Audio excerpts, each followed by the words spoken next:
Hi, welcome to Sean's Kitchen. If you haven't subscribed to my channel already, I'd request you to please click on the subscribe button immediately. Before continuing with this video is in collaboration with Sahana from House at Home.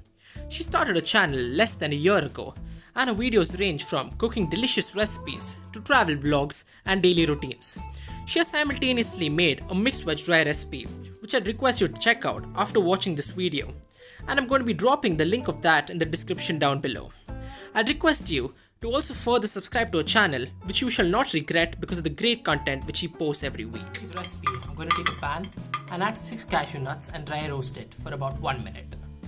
After dry roasting it for 1 minute, you can then take the cashew nuts and keep it aside. Then, to the very same pan, you can add 3 tablespoons of oil. Once the oil becomes nice and hot, you can then add 1 medium-sized potato. And along with the potato, you can now add 2 carrots.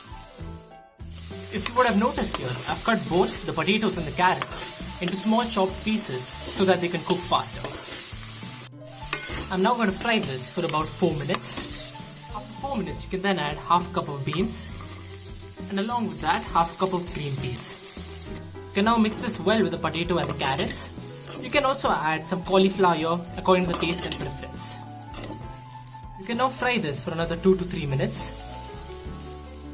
Frying it well for 3 minutes, you can then take and keep these veggies aside. After removing the vegetables and keeping it aside, in the same pan you can add 1 tablespoon of butter. To that you can add 1 teaspoon of cumin seeds, 3 cloves, 4 peppercorn, and a small cinnamon stick. Here you can also add 2 green chilies. Once the cumin seeds start to crackle, you can add 1 medium-sized onion to it. You can then mix the onions well with the rest of the spices. I'm now going to fry this for about 3 minutes. While the onions fry, I'm going to make a tomato puree of 3 tomatoes.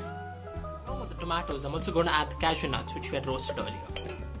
And here I'm also going to add about half a teaspoon of garam masala powder.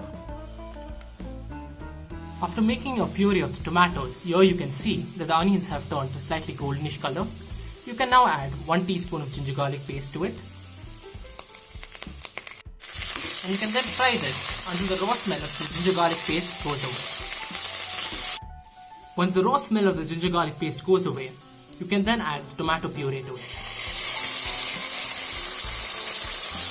You can then mix this really well with the onions. You can then add 1 teaspoon of red chili powder, half teaspoon of turmeric powder, 1 teaspoon of coriander powder. You can then mix this really well. After mixing it well, you can then add 2 glasses of water to it. After adding the water, you can then mix this really well. After mixing it well, you can then add the vegetables which you had fried earlier. After adding all the vegetables, you can then add 1 teaspoon of garam masala powder to it. And along with that, the salt as per taste. You can then mix this with the curry really well. After mixing it well, you can then cover it with a lid and let it cook for 4 minutes. After 4 minutes, you can then remove the lid and add 2 tablespoons of cream to it. After adding the fresh cream, you can then mix this well and then cover it with the lid and let it cook for another 2 minutes. After 2 minutes, you can then remove the lid and you can add some coriander leaves to garnish it. You can then mix this and switch off the flame and your dish is ready to be served. So if you did like this recipe, I'd request you to please click on the like button and do subscribe to my channel.